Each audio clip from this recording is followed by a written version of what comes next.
Hello guys, how you doing? My name is Harry. I welcome you to my channel. Newcomers, regulars, my subscribers, my patrons who support me, you are all welcome. I'm doing a song today by a band called Tommy James and the Shondells. And the song I'm going to be reacting to is called Crimson and Clover. Very, very unusual name. Crimson and Clover. I have no idea what that entails. I have no idea what I expect to find. But that's the fun part, you know. So let's go and discover this. So guys, it's Crimson and Clover. I keep on looking at that title.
Very, very interesting genre.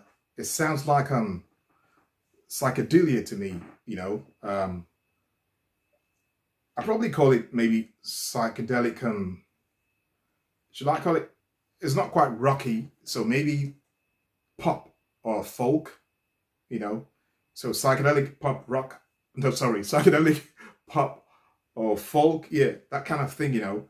And it sounds to me like a song about obsession, you know. It's like he's obsessed by this girl, you know. And the Crimson and Clover thing is very, very interesting because I know that clover is a flower. And I think crimson is a kind of color or something, I think. So maybe that's the way he sees this girl, you know. She's beautiful because those two things, you know, colors are beautiful and, you know, a clover is a beautiful flower.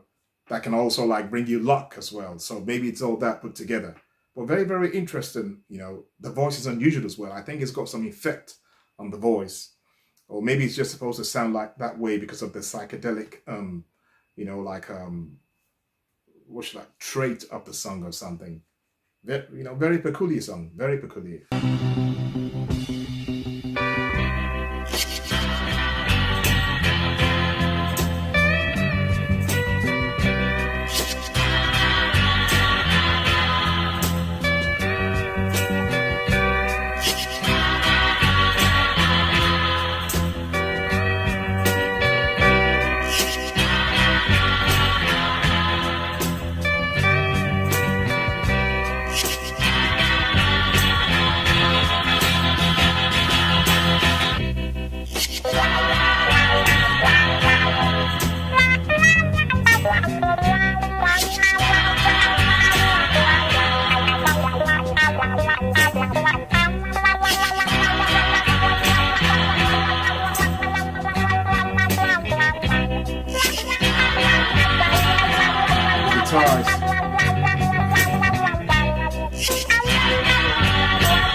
sounds like these guys are spaced out.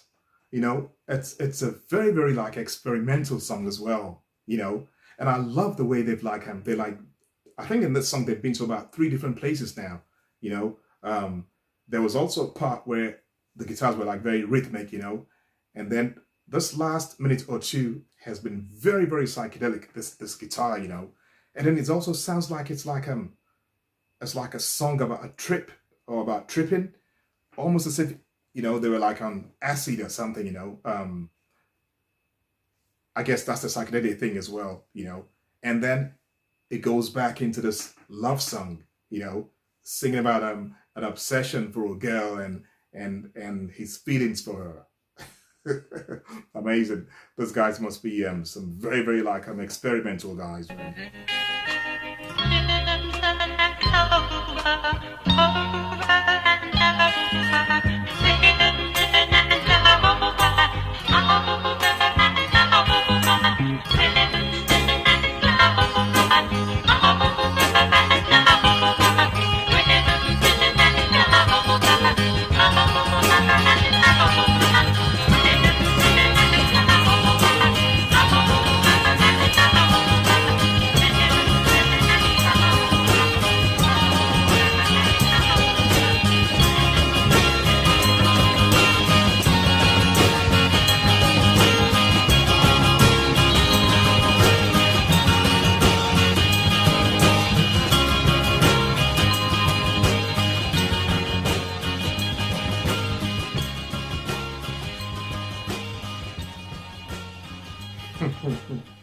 Wow. Wow. That was something, guys. This song, I think, was in 1968, I think. And now that I've heard the song now, it sounds like the most unusual song to me. So I can imagine what people thought when this came on radio in 1968. They must have been thinking they were like in Mars or Jupiter or something. Wow. That was so ahead of its time, you know, so ahead of its time. Like I said to you, these guys are very, very experimental. And, you know, they were not afraid to like experiment as well, because I also want to like commend their record company, because I don't know who was brave enough to put this out in 1968. You know, I've heard some stuff in the 60s that was very, very like experimental, but I think this is the most experimental I've ever had, you know. This is remarkable, man. And the good thing is, plus all that experimental thing going on, right, the song still had a very, very nice melody and a very, very nice like theme to it, you know, because I'm sure a lot of young boys heard this song, you know, back then, and you know, it got all their juices flowing, you know, of that girl they fantasize about, you know. I'm not sure if I would say the song is about a fantasy object, or maybe borders on obsession, maybe a bit of both, you know. But one thing that is certain is like these guys, you know, they were very, very experimental, and you know, and I'm sure there were like some there were like some substances exchanging hands when recording this song. It had to be, man. I don't think you can record a song like this, you know, straight. Do you think so, guys? I don't know. I don't know. So yeah, Crimson and Clover, very, very, very interesting. You know, I enjoyed that. Very, very unusual song. And I never heard of the guys before, you know. And I can see here now that another person, Joe and Jet, also covered the song, because it's telling me now that another song is going to play next, and it says Joe and Jet, and it's the same song. So interesting. Maybe I'll check out that version some other time as well. You know, fantastic. I look forward to the comment section and what you guys can tell me about the song. You know, what I would like to know is, I'd like to know if this guys, they're Americans, I can see that. But I'd like to know if they had any more hits. And most importantly of all, I would like to know the reception that the song, you know, had when it was out. Did people freak out? Or wait, was it just like you know, a normal day in the office? I don't think it'll be a normal day in the office, but I bet people were like saying, "Have you heard that song?" You know, and I would like to know what had the most attention? Was it the music or was it the subject matter? You know, that obsession, fantasy kind of thing, you know? Yeah, so I'm looking forward to that. So I thank you guys for stopping by.